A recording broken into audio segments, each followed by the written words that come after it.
Hello, everyone. My name is Jonathan Green. I'm your ambassador for the arts. And because of COVID-19, I have decided it would be fun to read several of my children's book that I illustrated. I would like to read for you today The Freedom Ship of Robert Smalls, written by Louise Meriwether and illustrated by Jonathan Green.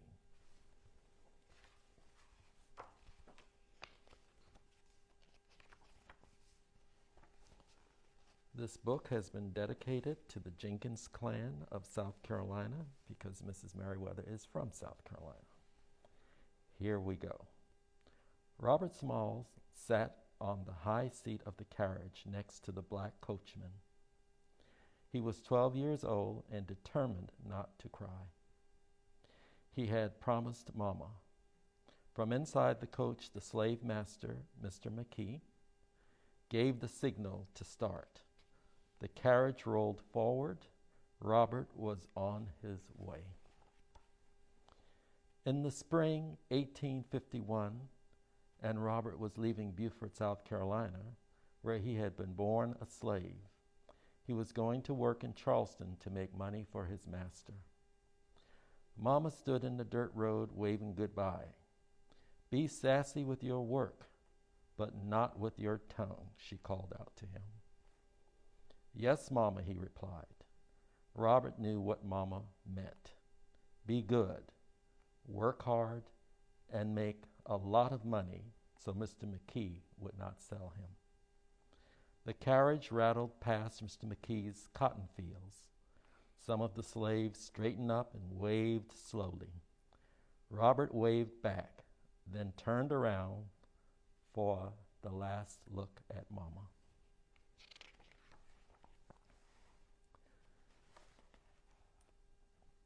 She was little more than a lonely peck now, standing in the middle of the road. Robert closed his eyes. It was not for Mama that he was going away to make money. It was for Mr. McKee. No, he would not cry. But why? Why had he been born a slave? In Charleston, Mr. McKee found a job for Robert at $4 a week. Robert cleaned the street corner lamps in the mornings and lit them with a long taper at dusk. He lived with other slaves in a shanty behind a big house.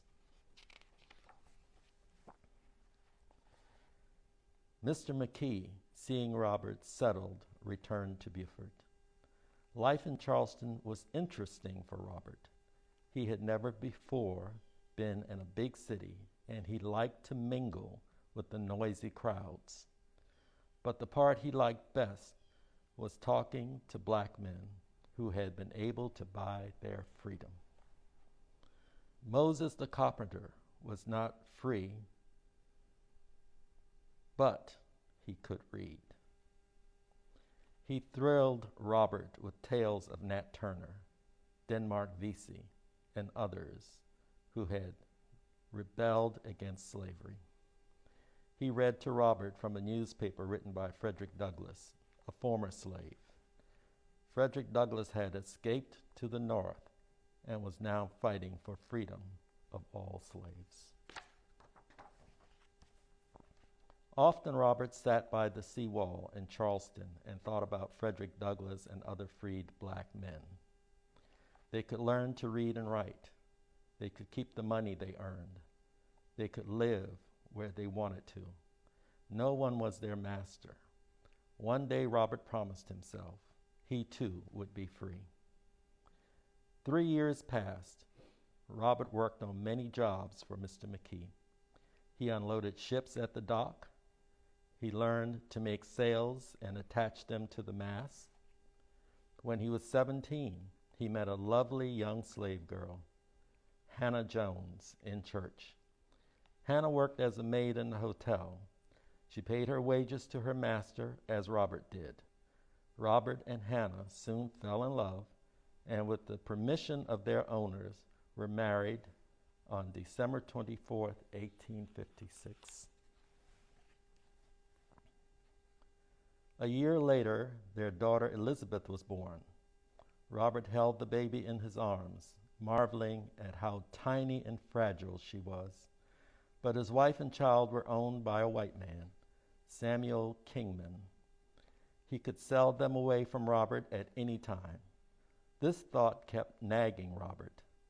It would not let him rest. Finally, he went to see Mr. Kingman. "Sell me my wife and child," he pleaded. "Let me buy their freedom." Mr. Kingman agreed for a price of $800. Robert was staggered by the amount, but he and Hannah accepted the challenge. They took on even more work. Sometimes they worked so hard they were too weary to sleep, but they saved penny by penny, year after year.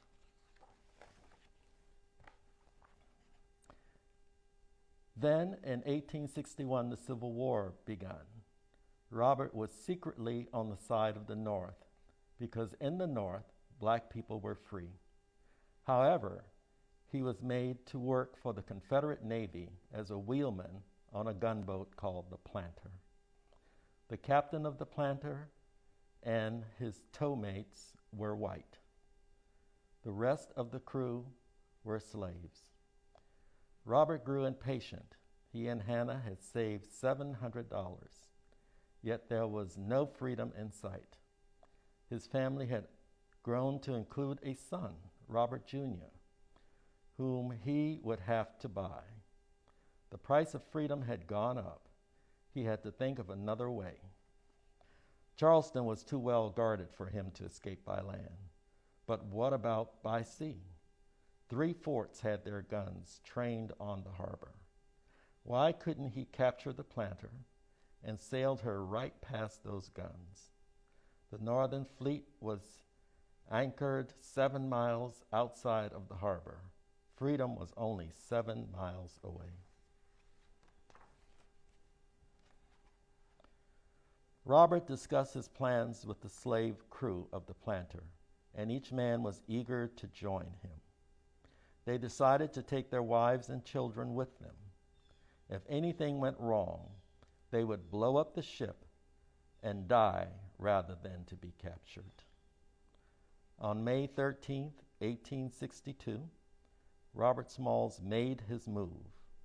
He sneaked the women and children into a second ship anchored on the Cooper River. The ship's steward, a fellow slave, had agreed to hide them. They would be taken about the Planter after Robert took command. That night, Captain Raleigh and his 2 mates went ashore, and Robert Smalls took over. He readied the ship for action. Jackson, Alston, and Turno, the firemen, shoveled fuel into the furnaces. John, the engineer, checked the instruments. Jabel raised the Confederate flag, while Alfred cast off the ship's lines. Robert at the wheel, wearing the captain's hat, steered the Planter away from the dock. The desperate trip had begun. When he neared the second ship anchored in the Cooper River, Robert sent a rowboat for the 5 women and 3 children. The steward also came aboard, making a total of 16 slaves. Robert headed the ship upstream. He did everything he had seen Captain Raleigh do. The Planter approached Fort Johnson. Robert pulled the cord on the steam whistle and gave the proper signal. The Planter often steamed upriver before dawn.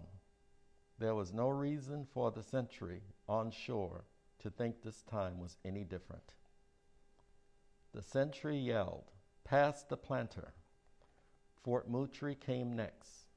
Robert gave the whistle salute, and again they were passed safely. But the most dangerous part yet to come, Fort Sumter, was the biggest fort. It was almost dawn, and Robert could see the fort's menacing cannons. Would the sentry be able to see that it was not Captain Relea beneath that hat, but a slave? Robert leaned on the windowsill of the pilot house. He folded his arms across his chest as he had seen the captain do. Jebel pulled the signal cord. Robert waved to the sentry on shore. The sentry did not answer. Robert at the wheel, wearing the captain's hat, steered the planter away from the dock. The desperate trip had begun. Robert prayed silently, "Let us sail through safely." Finally, he heard the sentry yell, "Pass the planter." They were not going to be blown out of the water. They were saved.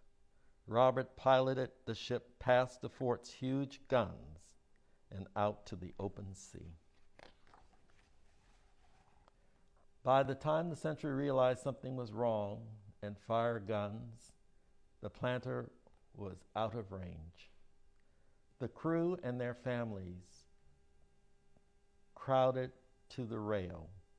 They had gambled with death and won.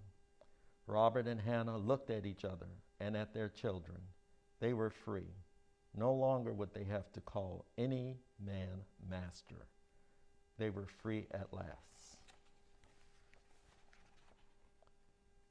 Jebel pulled down the Confederate flag and raised the white flag of truce. When they reached the ships of the Northern Fleet, Robert turned the planter over to the fleet captain. The planter was of great use to the North, valued at more than $60,000. The ship became part of the North's Navy's. Robert Smalls became her captain. After the North won the war, Captain Smalls, as he was now called, returned to Beaufort with his family. There he was elected to the United States Congress and served for 5 terms, fighting always for equal rights for his people. Captain Robert Smalls remained a hero for the rest of his life. As a boy, he dreamed of freedom. As a man, he took it.